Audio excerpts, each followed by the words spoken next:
Hello friends, स्वागत है हमारे WOSM चैनल में।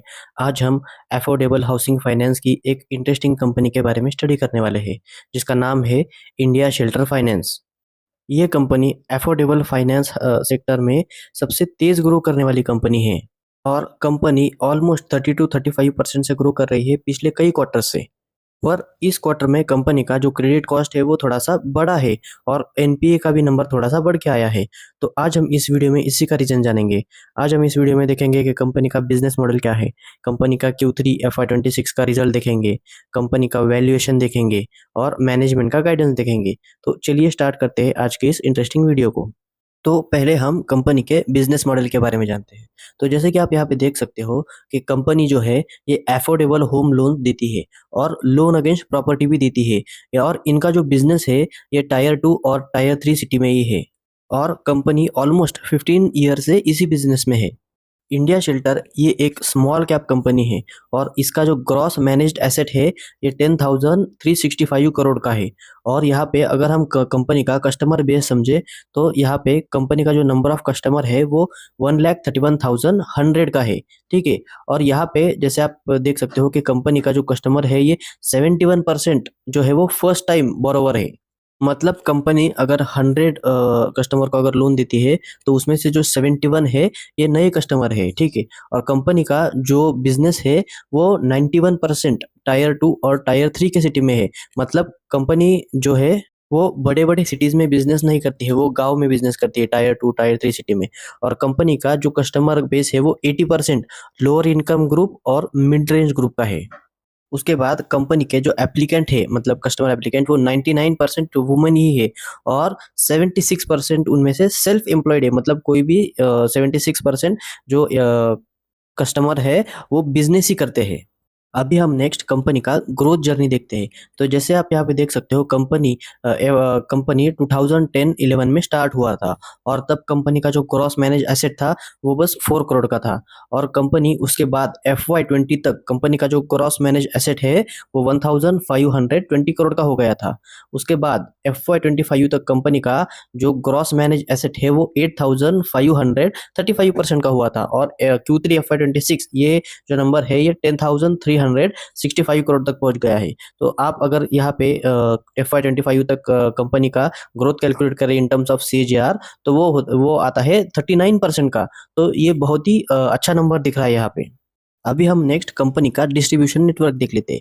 तो जैसे आप यहाँ पे देख सकते हो कि कंपनी का जो प्रेजेंस है ये 15 स्टेट में है और कंपनी के जो टोटल ब्रांचेस है उसका नंबर है 301।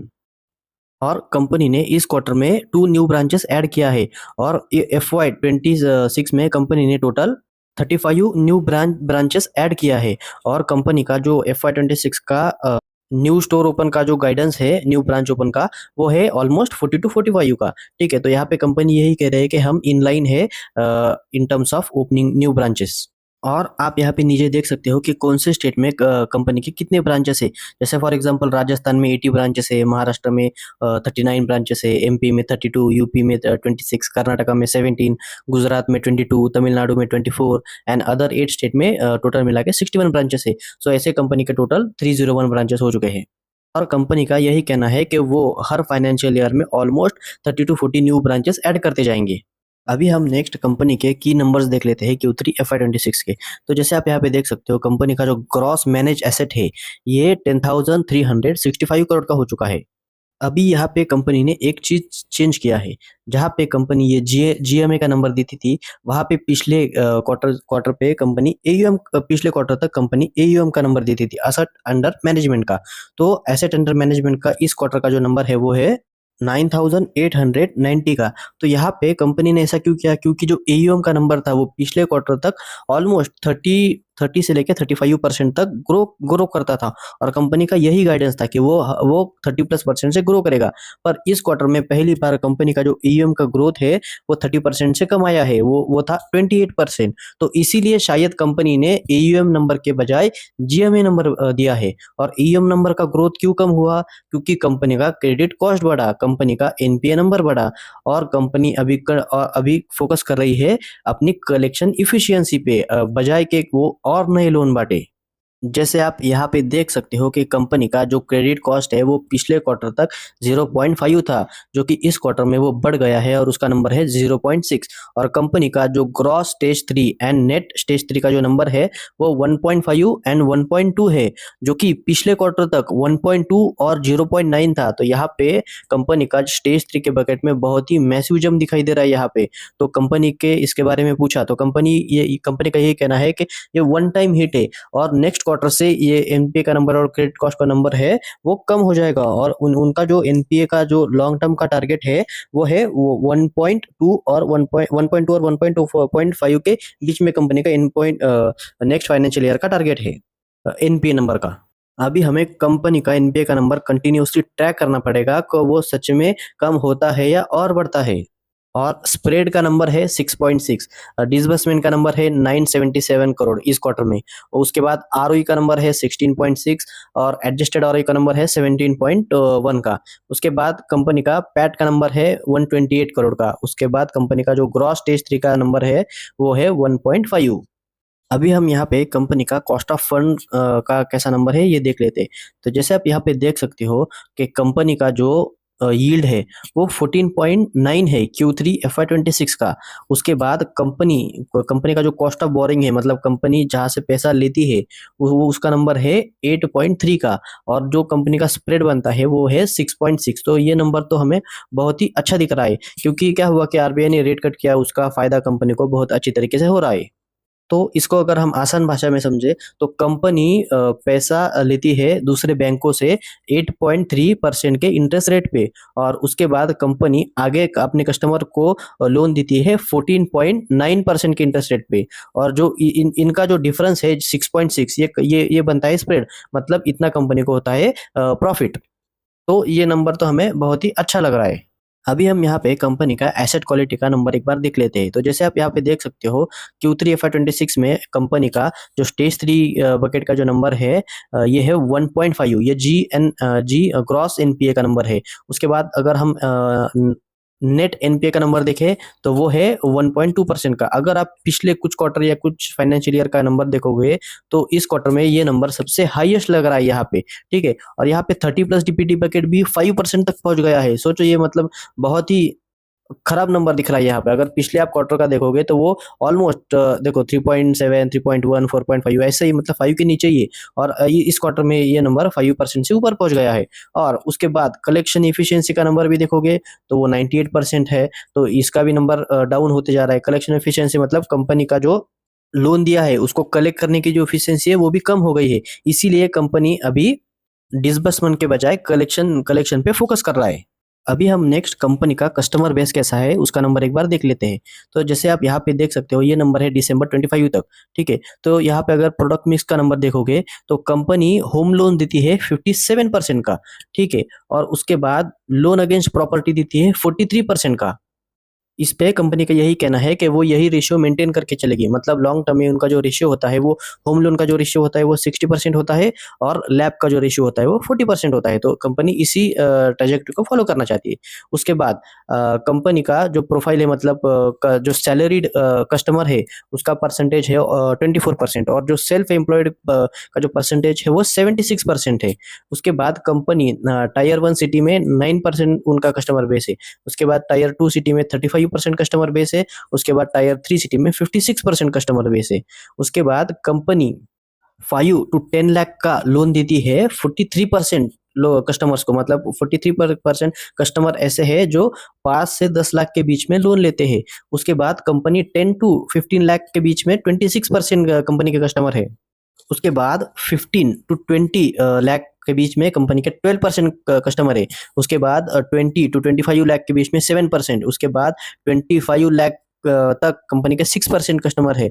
उसके बाद 5 लाख तक कंपनी के 6% कस्टमर है। अभी हम नेक्स्ट कंपनी का P&L स्टेटमेंट देख लेते हैं। तो जैसे आप यहाँ पे देख सकते हो कि कंपनी का जो टोटल इनकम है ये 389 करोड़ का है Q3 FY26 में। इसमें अगर आप देखोगे तो इंटरेस्ट इनकम है 311 करोड़ का। उसके बाद जो दूसरा इनकम है जैसे कि net gain on direct assignment, उसके बाद नॉन इंटरेस्ट इनकम जो है ये 36 करोड़ का है, ठीक है। उसके बाद अगर फाइनेंस कॉस्ट माइनस करोगे तो आपको नेट टोटल इनकम मिलेगा जो कि है 276 करोड़ का। उसके बाद कंपनी का जो प्रॉफिट बिफोर टैक्स का नंबर है ये 159% का है, 159 करोड़ का है। उसके बाद कंपनी का जो पैट का नंबर है ये 124 करोड़ का है और यही नंबर हमें रिफ्लेक्ट होता है ईपीएस में जो कि है 11.4% का। अभी यहाँ पे देखते हैं कि जो टोटल इनकम है इसमें कंपनी का 28% का वाई बेसिस पे जम दिखाई दे रहा है और कंपनी का जो पैट है इसमें 29% का वाई बेसिस पे जम दिखाई दे रहा है। तो ये नंबर स्लाइटली कम हुआ है। अगर हम पिछले कुछ क्वार्टर का कंपैरिजन करें वो भी हम देखेंगे कि कितना कम हुआ है, पर कंपनी का जो टोटल नेट इनकम है ये कम हुआ है। इसका रीजन यही है कि कंपनी का जो एनपीए का नंबर बढ़ा है, यही सबसे कंपनी का मेन रीजन है। अभी हमें कंटिन्यूसली ट्रैक करना पड़ेगा कि नेक्स्ट क्वार्टर से नेक्स्ट फाइनेंशियल ईयर में कंपनी का एनपीए नंबर और क्रेडिट कॉस्ट कहा जाता है। अभी हम सबसे इम्पोर्टेंट मैट्रिक्स जो कि होता है ग्रोथ किसी भी कंपनी में, उसका नंबर देख लेते हैं। तो Q3 FY26 में कंपनी का जो नेट इनकम है, ठीक है, वो उसका नंबर है 390 करोड़ का जो कि हमने अभी देखा और उसका जो वाई बेसिस पे जो ग्रोथ है ये 28% का है। अगर हम यही नंबर पिछले कुछ क्वार्टर का देखें तो इनकम का जो ग्रोथ का नंबर है ये कंटिन्यूसली कम हुआ है। जैसे अगर आप पिछले साल देखोगे तो कंपनी का जो ग्रोथ था, ओके, जो मतलब नेट इनकम में, तो वो था 45% का। उसके बाद वो कम होके होके 39%, 43% और 30%, अभी ये 28% तक आ गया है। मतलब कंपनी का जो ग्रोथ है वो कंटिन्यूसली कम हो रहा है, ठीक है। और यही आप कंपनी के पैट के भी नंबर में देखते हो, ठीक है। पहले कंपनी का जो पैट था वो 50+% से 40+% से ग्रो करता था, अभी पैट का नंबर भी 30% से कम आ गया है। अभी हमें ये ट्रैक करना पड़ेगा कि कंपनी का जो ग्रोथ है वो कहा जाता है, कंपनी का कलेक्शन एफिशिएंसी कैसा रहता है। कंपनी ने यही बोला है कि हम अभी डिसबर्समेंट के अलावा कंपनी के कलेक्शन पे फोकस करेंगे और उन्होंने नया टीम भी हायर किया है, ऑलमोस्ट 200 पीपल का, जो डेडिकेटेडली कलेक्शन के ही टीम में उन्होंने ऐड किया है। अभी हम नेक्स्ट कंपनी का वैल्यूएशन एक बार देख लेते हैं। तो जैसे कि आप यहाँ पे देख सकते हो ये एक स्मॉल कैप कंपनी है और इसका जो मार्केट कैप है ये 8,014 करोड़ का है। उसके बाद कंपनी का जो शेयर प्राइस चल रहा है ये 737 रुपीज पे चल रहा है, ठीक है। और कंपनी का जो प्राइस टू बुक है वो है 2.75 का, ठीक है। तो यहाँ पे कंपनी थोड़ा सा एक्सपेंसिव तो नहीं कह सकते, पर आप कंपनी का फेयरली वैल्यूड कह सकते हो, क्योंकि अगर यहाँ पे कंपनी 30% से ग्रो कर रहा है, ठीक है, और कंपनी का प्राइस टू बुक अगर आपको 2.75 या 3 भी पकड़ लो, ठीक है, तो भी कंपनी फेयरली वैल्यूड लगती है, ठीक है। और यहाँ पे कंपनी का कहना है कि वो 30 या 35% से ग्रो करेगा। तो FY26 में मैंने मेरा एस्टिमेट कैलकुलेट किया था कि कंपनी का इतना रेवेन्यू आना चाहिए, जो कि था 1515 करोड़ का। और कंपनी ने Q1 Q2 Q3 और Q4 में, ये मेरा एस्टिमेट है, ठीक है। तो यहाँ पे मेरे एस्टिमेट को कंपनी ने ऑलवेज बीट ही किया है। जैसे कि Q1 में मेरा एस्टिमेट था कि नंबर 326 करोड़ का आना चाहिए, जो कि आया 361 करोड़ का। उसके बाद Q2 में मेरा एस्टिमेट था कि 366 करोड़ आना चाहिए, तो कंपनी ने 369 करोड़ का रेवेन्यू दिखाया। उसके बाद Q3 में मेरा जो नंबर है वो 395 करोड़ का आना चाहिए, ऐसा लगता था मुझे, तो कंपनी का उसी के इनलाइन आया जो कि था 390 करोड़ का। उसके बाद Q4 में मेरा एक्सपेक्टेशन है कि कंपनी का जो टोटल इनकम है वो 425 आना चाहिए। अभी हमें ट्रैक करना पड़ेगा कि ये नंबर कैसा आता है। अगर यहाँ पे कंपनी का यहाँ से क्रेडिट कॉस्ट और भी बढ़ता है, एनपीए और भी बढ़ता है, तो ऑब्वियसली कंपनी का नेट इनकम कम हो जाएगा, ठीक है, डिसबर्समेंट कम हो जाएगा और कंपनी अपना जो ग्रोथ गाइडेंस है वो अचीव नहीं कर पाएगा। तो हमें कंटिन्यूअसली ट्रैक करना पड़ेगा कि कंपनी आगे चल के कैसा परफॉर्मेंस देती है। अभी हम नेक्स्ट कंपनी का 1 साल का प्राइस मोमेंटम देख लेते हैं। तो जैसे आप यहाँ पे देख सकते हो कि कंपनी का जो शेयर है ये अभी 723 पे चल रहा है, ठीक है। और कंपनी का पिछले 1 साल में कंपनी ने ऑलमोस्ट -12-13% का रिटर्न दिया है, ठीक है। अब कंपनी एक समय में ऑलमोस्ट 1000 तक पहुंच गया था। अगर वहां से कंपेयर करें तो कंपनी 20-30% से डाउन ही नजर आ रहा है। तो ऐसा क्यों हुआ? क्योंकि कंपनी का क्रेडिट कॉस्ट कंटिन्यूअसली बढ़ रहा है, कंपनी का एनपीए बढ़ रहा है, इसीलिए कंपनी डिसबर्समेंट से ज्यादा कंपनी अपने कलेक्शन पे फोकस कर रही है अभी। तो ये कंपनी के लिए बैड न्यूज है, ठीक है। अभी हमें ये ट्रैक करना पड़ेगा कि कंपनी इसमें अपना जो एनबीए का नंबर है वो घटा पाती है या नहीं घटा पाती है, या फिर वो और बढ़ के आता है। अगर और बढ़ जाएगा तो कंपनी का शेयर यहाँ से भी और नीचे चला जाएगा। अगर कंपनी का जो क्रेडिट कॉस्ट का नंबर अगर अच्छा आएगा तो यहाँ से कंपनी का शेयर रिकवर कर जाएगा। ये कोई बाय या सेल का रिकमेंडेशन नहीं है, ठीक है। अगर आपको कुछ भी बाय करना हो, सेल करना हो, तो आप अपने फाइनेंशियल एडवाइजर से पूछ के डिसीजन ले सकते हो। हम तो यहाँ पे बस शेयर मार्केट सीख रहे हैं, ग्रोथ कैसा होता है, वैल्यूएशन कैसे निकालते हैं, हम तो ये सब यहाँ पे सीखते हैं। अगर आपको ये वीडियो अच्छा लगा तो वीडियो को लाइक कीजिएगा, इस वीडियो को शेयर कीजिएगा और चैनल को सब्सक्राइब कीजिएगा। Thank you.